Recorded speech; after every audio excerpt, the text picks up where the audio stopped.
Hello and welcome back to Lord of Heroes News here on Nyris Gaming, where I read the game news so you don't have to. Got our mid-month new alternate element hero coming up in the form of Dark Ondal, and we have our usual mid-month balance changes, which are actually going to be pretty dang powerful, so let us get into it. Mid-month update will be on April 16th. Dark Ondal is our next featured summon banner. He is a Dark Warrior. He will be available from April 16th to June 1st. There will be an assist tactic option added to the Calamity's Cradle and Temporal Rift, in which you can assign an assist leader who will become a temporary assist partner with the rest of the squad, as well as an assist support who will be an assist partner for that assist leader specifically. This will allow you to make more tactical plays around each hero's first ability, particularly with characters that are getting their damage from said abilities or utility, with someone like Fire Rosanna whose main damage is her 1. Water Zyra will be added to the Link Summon banner. She will also be getting balance changes and will get her relics, which we will go over on update day. One thing to note here, Dark Mikhail will be getting balance changes, and he will also be getting his Spiritus gems available in the Obelisk shop alongside his relic chests. I also discovered that Water Nine's relic chests and aptitudes were added to the Elemental Obelisk shop, which I did not notice last update, so that is how you get those for him as well. Onto the balance update section, they have foregone the usual picture of each of the heroes' icons. This is getting less and less aesthetically pleasing as we go on, but the adjusted heroes are going to be Water Zyra, Light Charlotte, Dark Rosanna, Fire Sulfie, and Dark Mikhail. Water Zyra will be getting defense scaling damage on all of her abilities. The only other change to her 1 is that it will fill the action gauge of all allies by 25%, not just the ones affected by action ready, which she used to have to apply with her 2, and then she would be able to increase the action gauge of allies. Much simpler to use now. Her 2 is getting that defense damage, and the base percent chance to reduce the speed of the target she hits is going up by 10, so that extra level of 10% increase is going to be changing to something else, likely damage I would expect. Her burst is not only getting that defense damage, but is also getting the 5 times additional damage based on enemies' max health damage. Also, the chance to reduce the target's defense for 2 turns is no longer tied to the target being under the effects of reduced speed. And as a guardian, she is getting the resolve treatment, which is nice because you now have 2 options for water resolve guardians. The previous only one was Water Ricardo. Overall, I can see her being a very effective utility tank now, with great defensive abilities for the team and offensive debuffs, and potentially could be doing a good bit of damage herself. And in general, just being easier to use overall. Light Charlotte's changes are simple. She is just getting more percent damage for every light elemental ally in the field, and the maximum it can hit is going up from 300% to 500%. Dark Rosanna is one of the 2 that I am most excited for, because while she was a decent action gauge booster, she was kind of underwhelming compared to others. I can see her getting heavy use after all these changes because she sounds amazing now. We'll be getting HP scaling damage on each of her damaging abilities, her 1 and her 3 now. Her 1 used to do increased damage based on the target's current health, one of only 2 abilities in the game that did that, the other being Earth Lucilica's 2. Now it just straight up deals more damage based on the target's maximum health, like every other enemy max HP scaling ability. It will also additionally grant Leech to all dark allies for 2 turns, allowing them to heal themselves and potentially forego a cleric in some situations. Her 2 is much the same. It does not look like it will be going down to a 2-turn action gauge boost, unfortunately, but it will now additionally increase the attack of dark allies for 2 to 3 turns, making her effectively a better dark version of Earth Aslan with far more utility, just with her 2 changes alone. Her burst, an AoE attack, will now have a base 80% chance to inflict provoke on each target for 1 turn. Before, there were 2 levels increasing 10% up to 80 from 60, so those levels are freed up now. The aforementioned max health scaling damage, it used to only increase her defense before, now it increases the defense of all dark allies for 3 turns, and additionally grants her resolve for 3 turns, additionally dealing 400% more damage against light elemental enemies. So now this is 2 additional Link Summon heroes that have resolve as options instead of the featured summon banner ones. Hopefully this will diversify the pool of usable Dark Guardians for resolve purposes, as Dark Alev is very much in the dominant spot there, and Dark Fram to a lesser degree. Overall, really love all of these changes, and as per usual, I am curious to see how much damage she can do as a Guardian. again. Fire Sulfie, the fire everything type of striker, her 1 is going to go up from a 55% chance to blitz to a 100% chance. Obviously a massive boon. I don't know why the critical damage of the attack increasing by 200% is in red. That is the same as it is now. Her 2 used to do 40% more damage when there were fewer targets. It is now going to do 100% more damage when there are fewer targets. And her burst is identical, except now it has stacking attack, 25% up to 5 times. This is for every earth elemental enemy on the field, so if you're going up against something like the Earth Silent Straits fight, she will stack this instantly,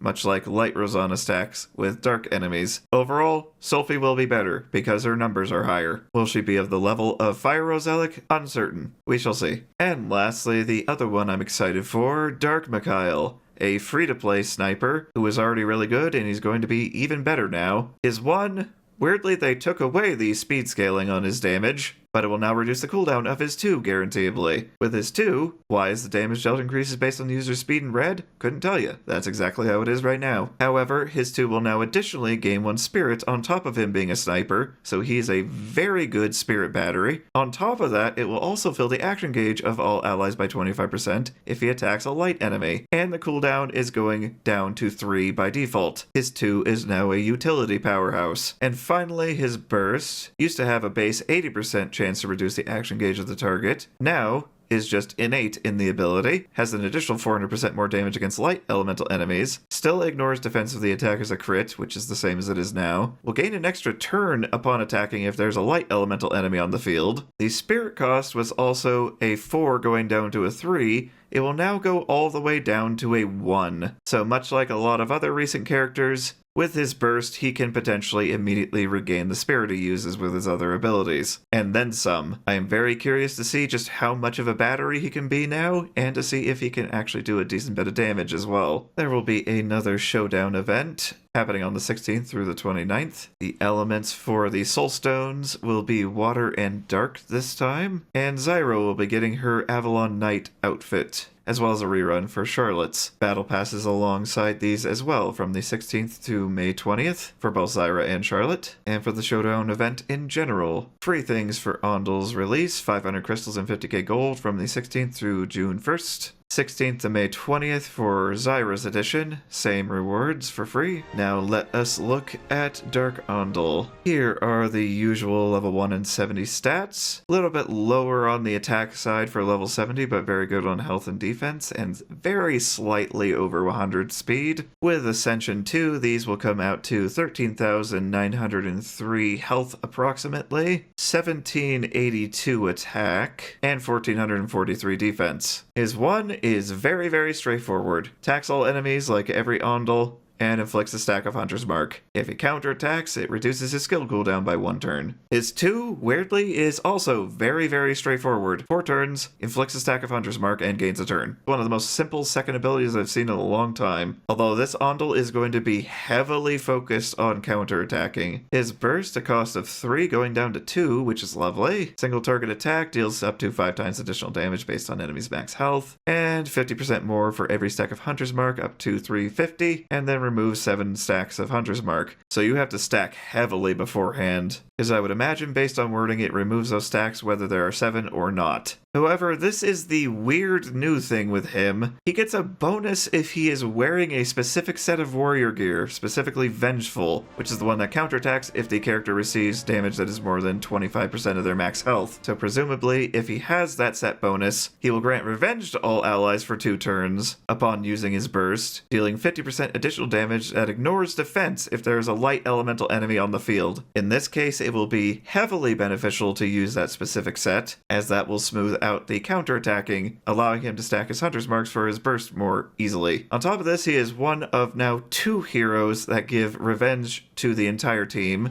not only regardless of element, but for 2 turns as opposed to Water Rosanna's 2's 1 turn. I could see him not only being a solid dark DPS, but also a potentially strong counterattack supporter for for very counterattack heavy teams, as warriors these days get a lot of benefits to having counterattacks. Its passives are going to be crit rate and damage to light enemies. Relics are going to be a default of crit rate. This relic combined with his passive, which usually caps at 15 as well, means that he will have an innate 30% extra crit rate that you don't have to build into your gear, so I could see this one even being viable, although the other two are obviously going to be better for actual damage. Refined Relic is going to be the simple increased damage against light enemies by 35 upward of 90%. The Divine is going to increase the damage against light enemies by a percentage for every light enemy on the field, stacking 15 to 50% per stack, up to a maximum of 45 to 150%, so 3 enemies total will give you maximum damage. So I can see the Refined one being a general purpose one, and the Divine one being used in situations like the Silent Straits or potentially the Temporal Rift, because the Divine will give more overall damage if the conditions are met, but the Refined Relic doesn't have conditions, apart from his targets being light. And that is going to do it for Lord of Heroes news today on Nyris Gaming. Let me know what you think down in the comments below, like if you liked, subscribe for more in the future, join me on my gaming streams on Monday, Thursdays, and Fridays at 6 p.m. Mountain Time, if you're so inclined, and I shall see you in the next one.